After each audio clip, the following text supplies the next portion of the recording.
Welcome, Sandman Nation. We are the St. Louis Syndicate. He's Brandon, I'm Nate, and we are here playoff weekend divisional rounds. We're going to talk about our divisional round playoffs. We're going to talk about the college football national championship game, and we're going to talk a little bit about Sandman favorites. I'm in a couple of the Sandman games, and we'll talk about how I'm doing and how your picks are doing, and kind of give you some insight. Brandon and I have been sharing some thoughts on trends and kind of some interesting things to think about. Brandon, it's interesting. We talk about this stuff, trends in these divisional rounds and trends in, the playoffs and college football and how it works. There are some people that actually just bet straight trends when they talk about gambling. And I think that's personally a little crazy, but man, you can see the people that do it and they spend a lot of money and they make a lot of money doing it. Yeah, if you can pick out the ones that feel to that have some direction behind them. Like obviously you can slice data a whole bunch of different ways and come to a conclusion. But if you limit the number of variables and you get yourself a large enough population of data, you can at least give yourself an idea of here's historically how this has worked. And that's where all these lines come from. Yeah. They go like, bet your numbers, don't bet trends. But the reality is how do we get these numbers? It's From from trends. trends, right? So that's fine.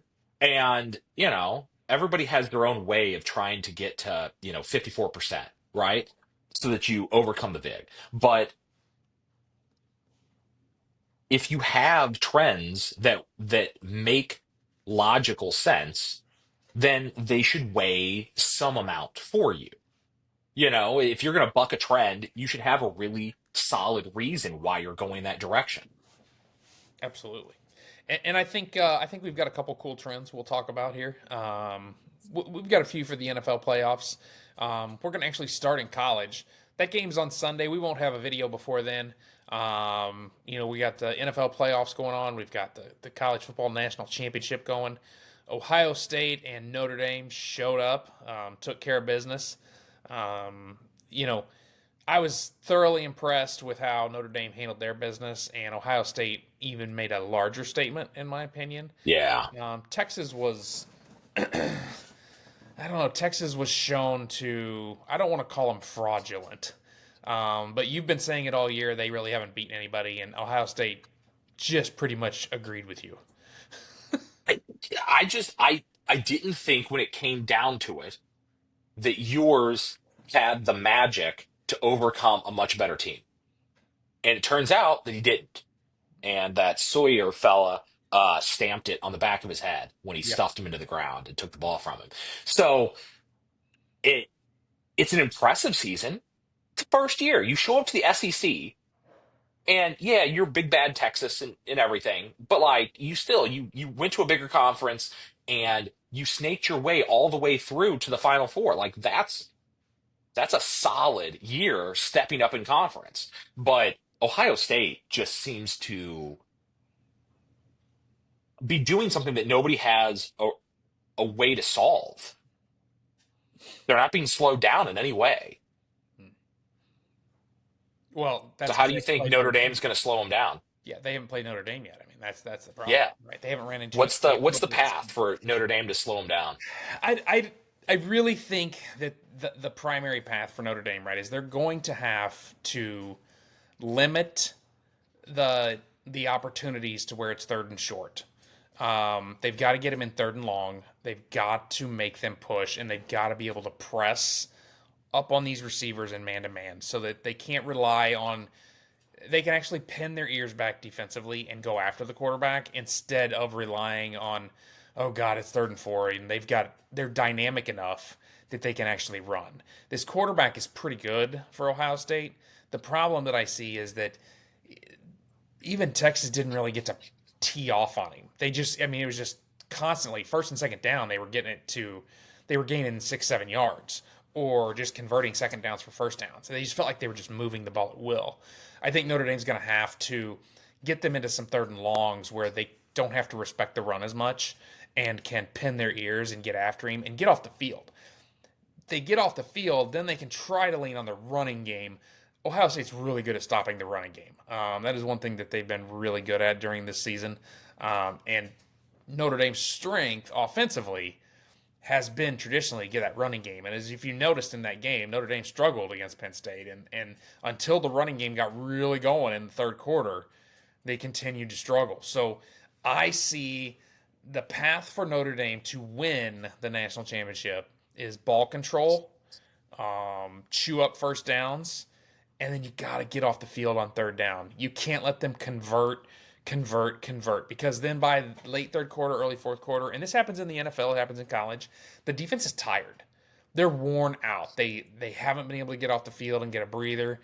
These third down conversions just eat a defensive team up, and Ohio State's really good at doing that. I think that's really the key to the game, and if they can stop it, stop the bleeding and get off the field early and convert some of those long drives that chew the clock into some touchdowns instead of field goals, Notre Dame's got a chance.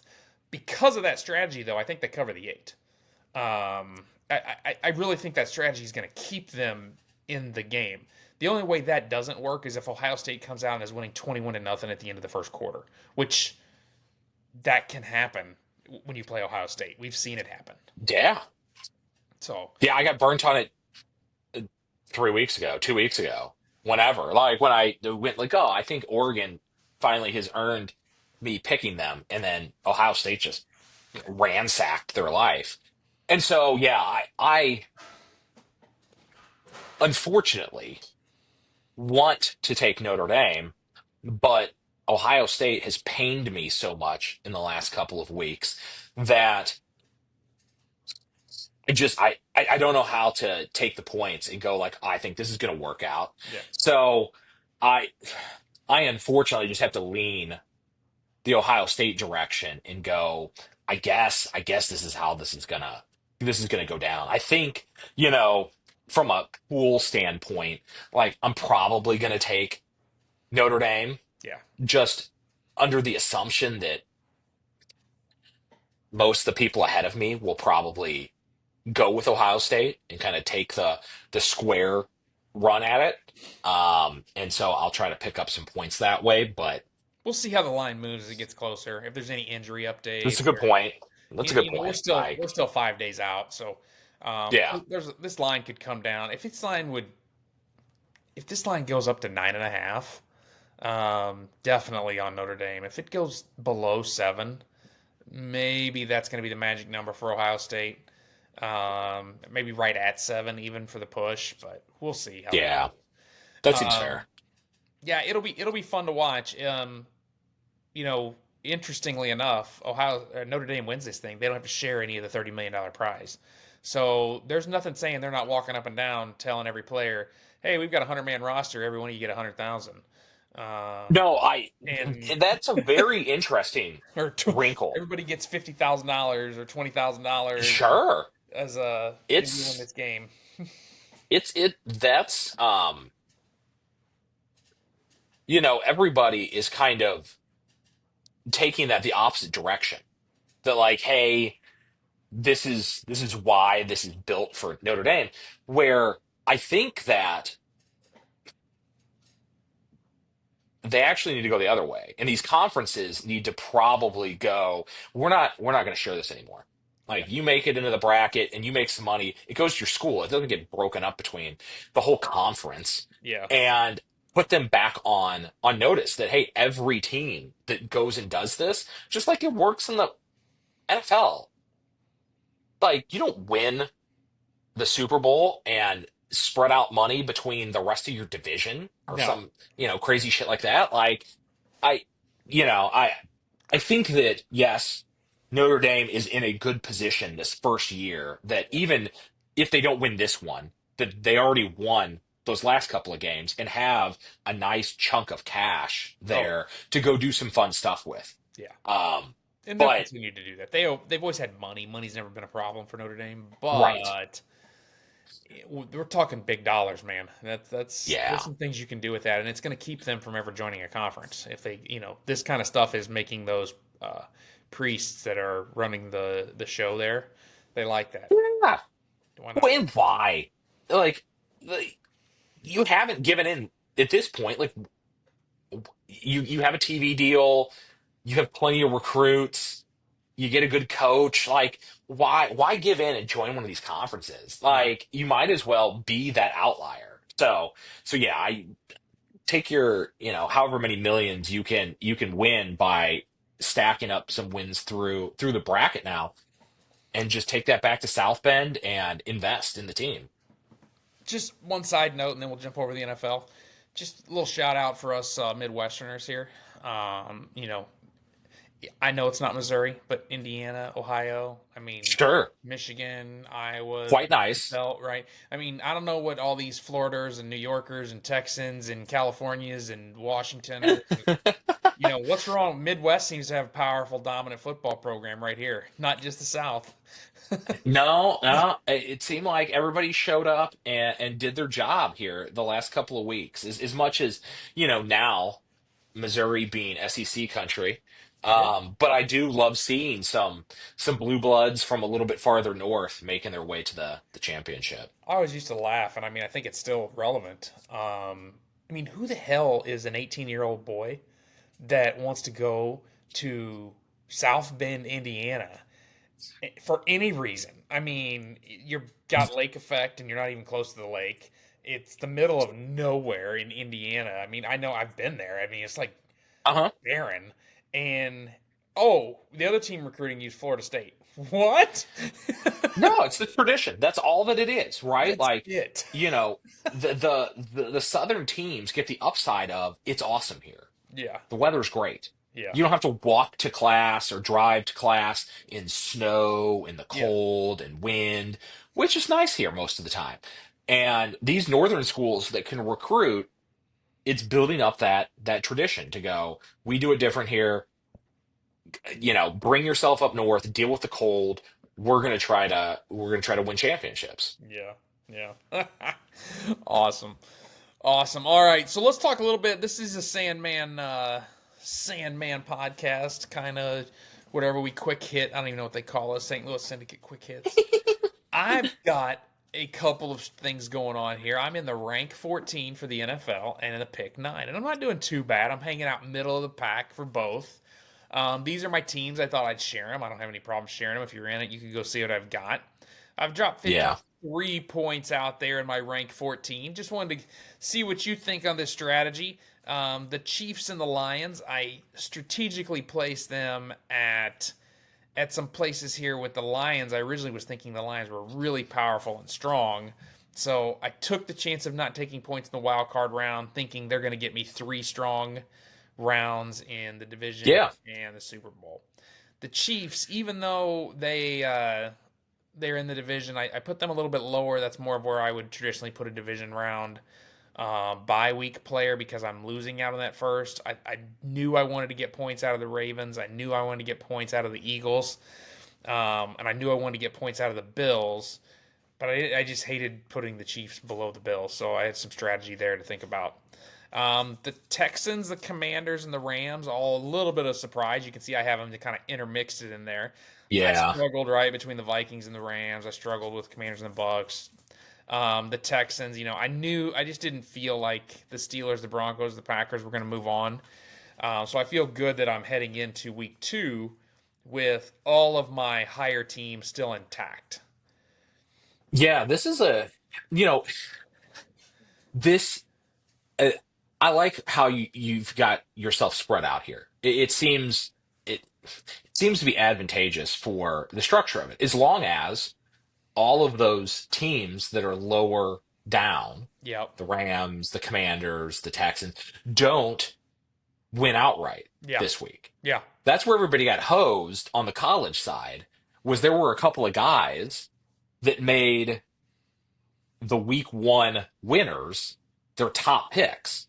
And Yeah. then obviously all the favorites lost in the second piece of the bracket, and hosed everybody that like thought that the teams that got buys were any good. So I think you're in a good spot here. as long as we don't walk into absolute chaos this weekend.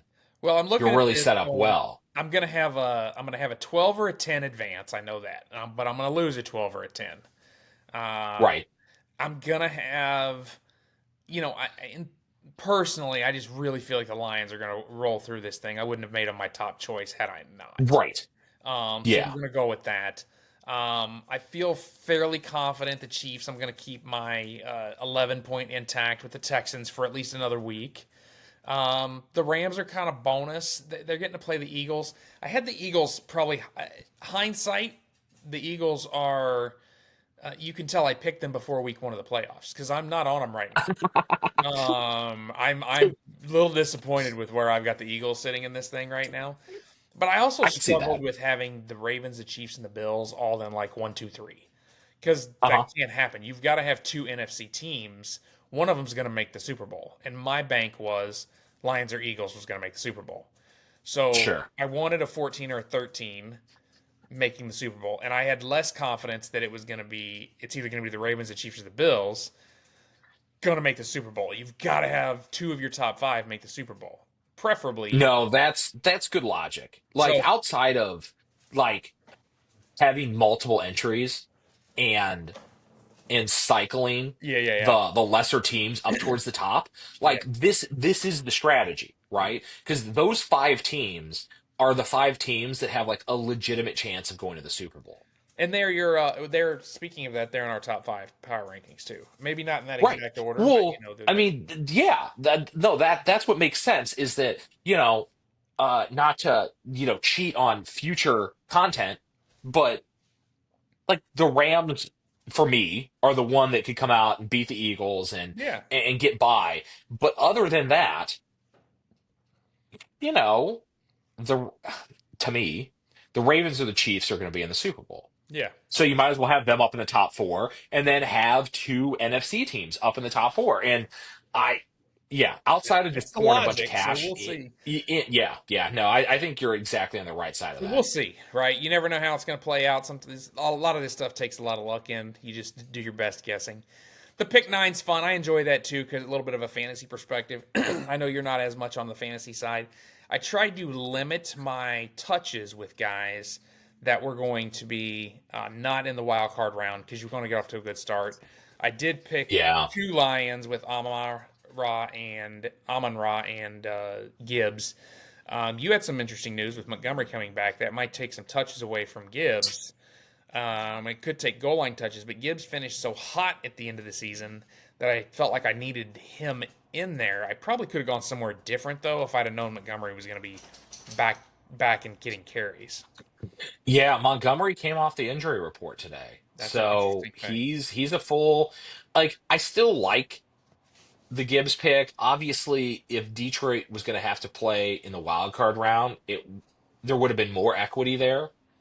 But I still think that Montgomery is going to be used to spell Gibbs, Yeah. right? At least for this week, next week. Like when you get to the Super Bowl and you're 3 weeks separated from coming back, maybe he has a bigger piece of it. But to go, hey, you're pushing to get back this week.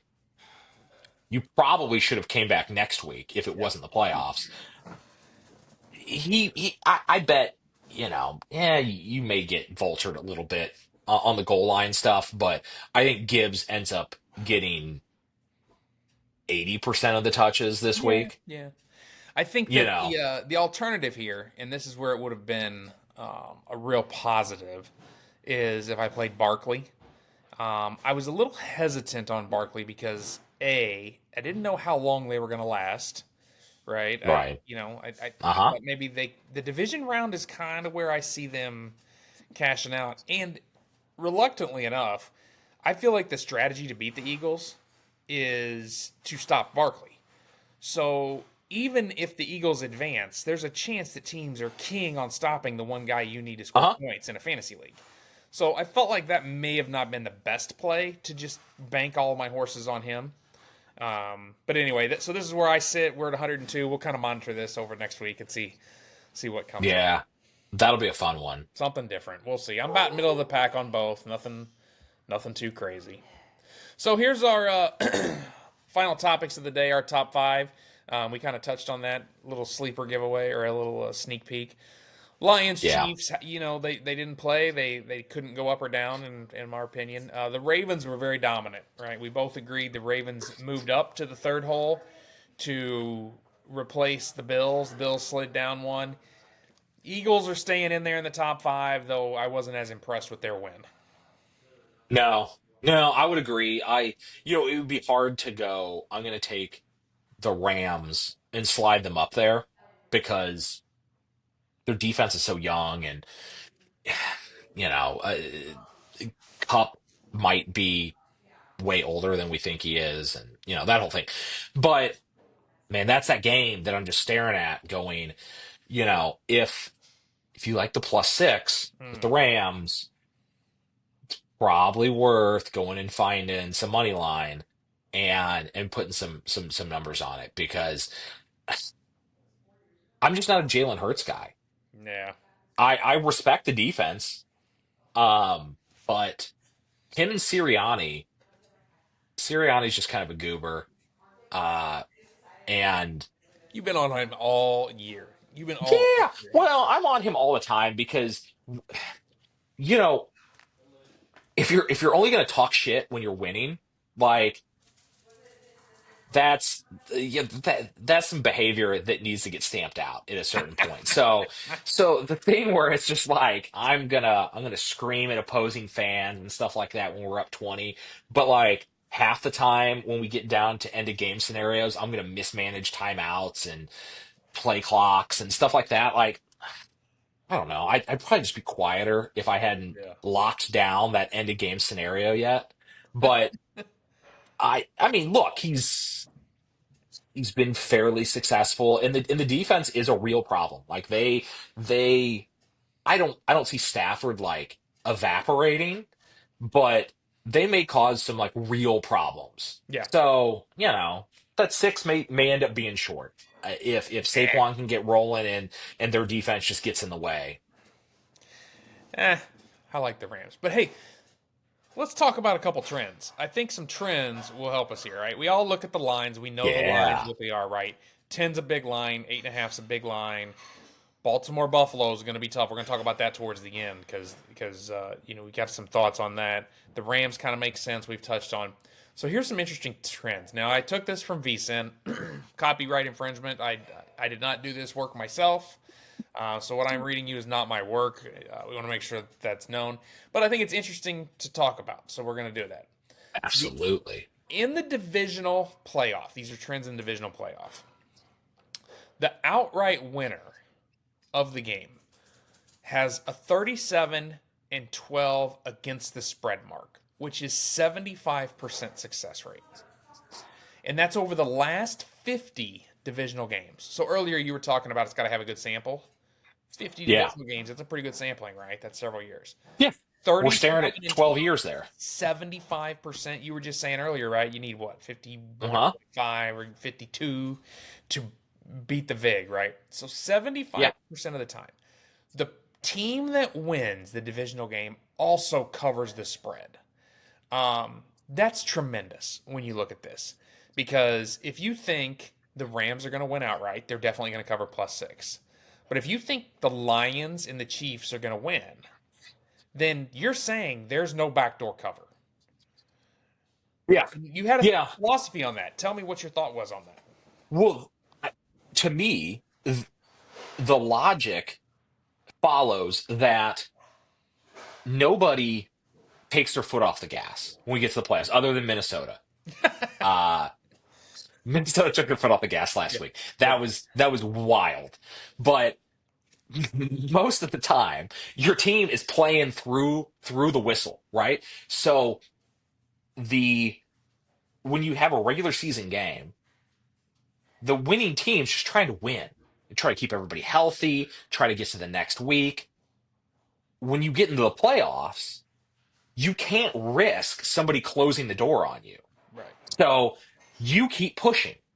And so you have a team right now. We have two teams, Houston and Washington, that are being looked at as 9, 10 point-ish underdogs to the team they're playing. So they are being power rated considerably lower than the team they have to play. Yeah.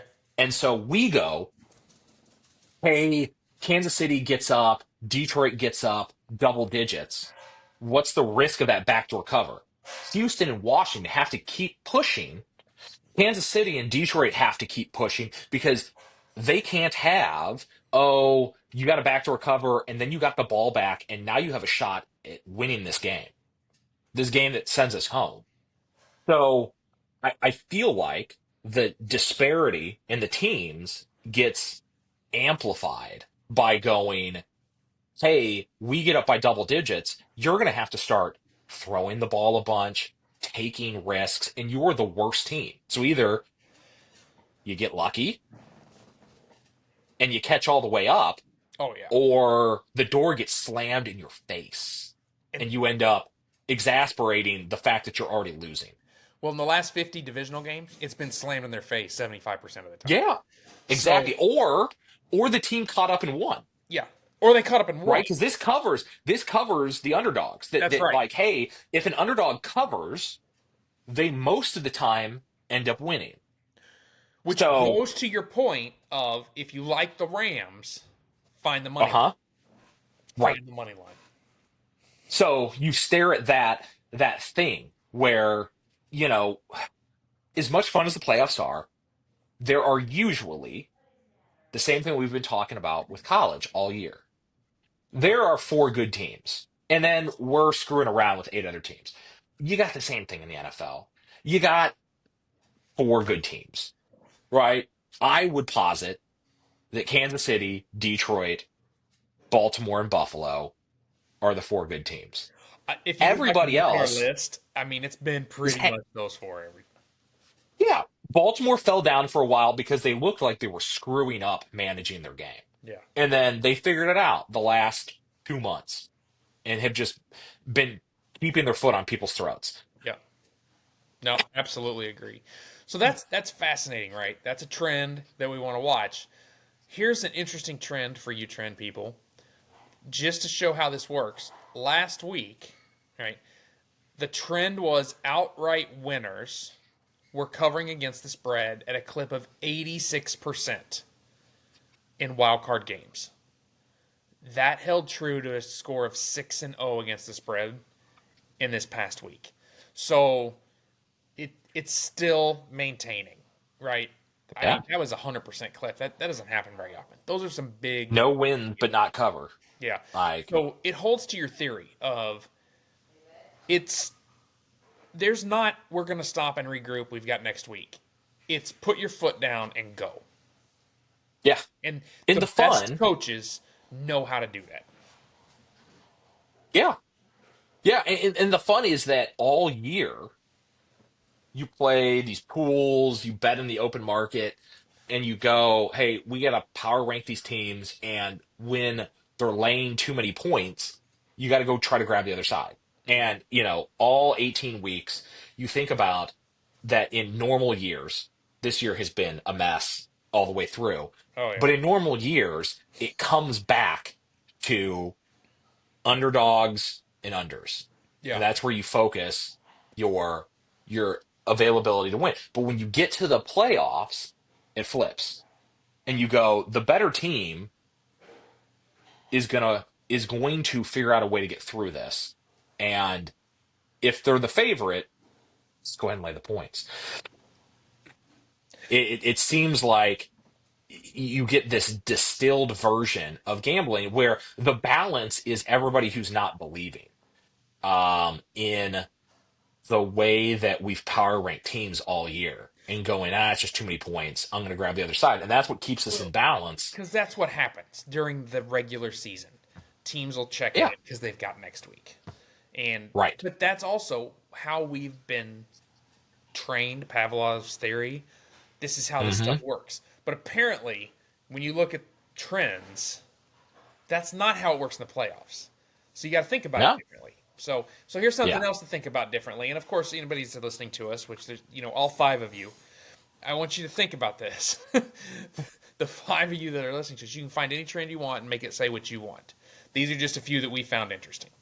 Um, there have only been four road favorites in the last 28 years in the divisional playoffs.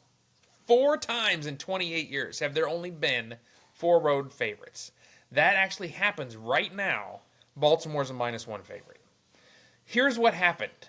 In 2014, San Francisco beat Carolina 23-10.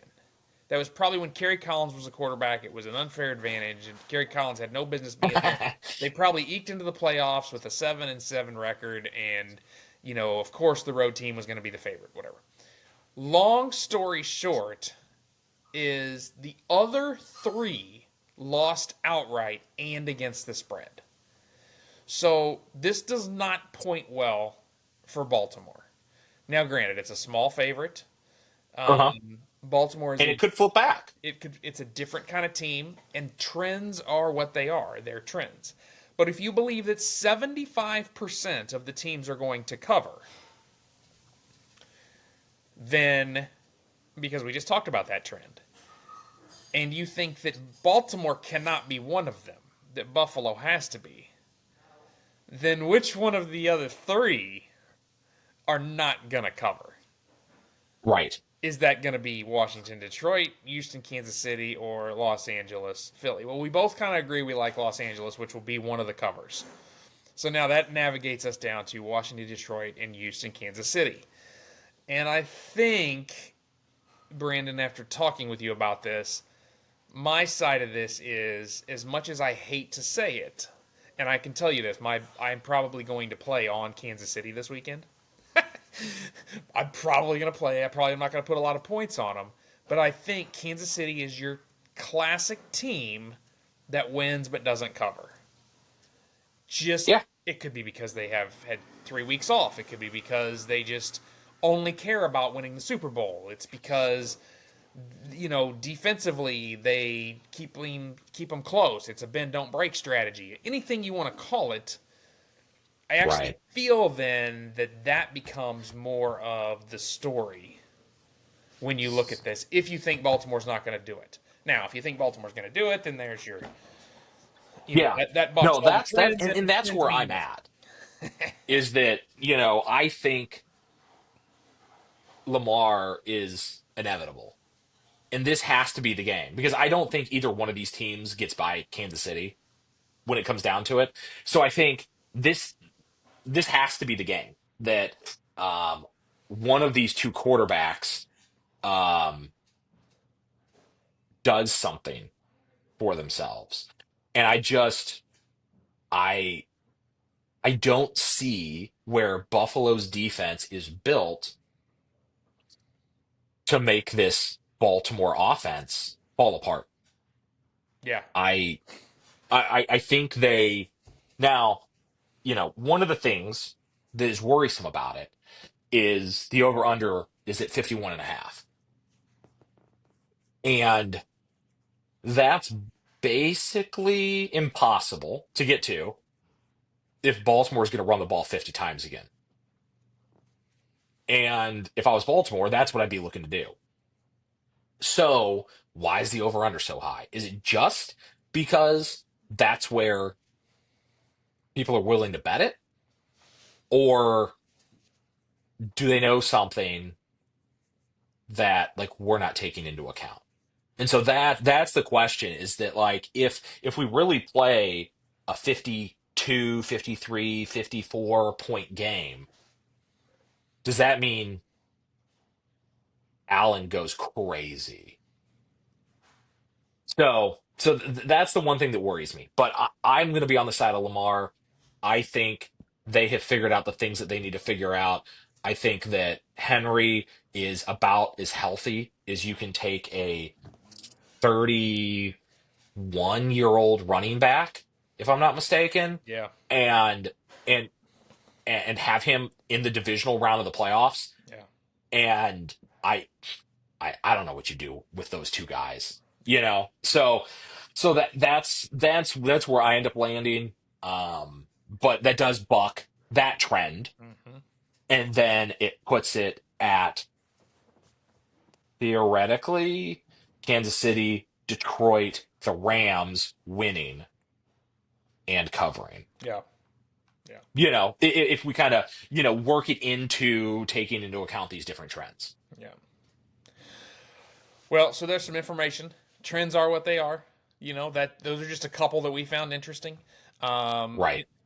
we could have just said, "Oh, I like this team" or "I like that team," but we wanted to give you a little something to think about. Sandman Nation, Yep. you guys like doing that. Real quick, Brandon, who's winning this week? Who are we going to see? Not covering, winning. Kansas City, Yep. Detroit, Yep. Baltimore, and the Rams. Stamp it. I'll max it. I agree. Money line parlay. There you go. Stamp That it. might be worth driving to Illinois, to be perfectly It's honest. it's it's as good as gold right there. All Yeah, right, Sandman Nation. You guys, good luck with your picks this week. Enjoy all of the football. This is a great division party.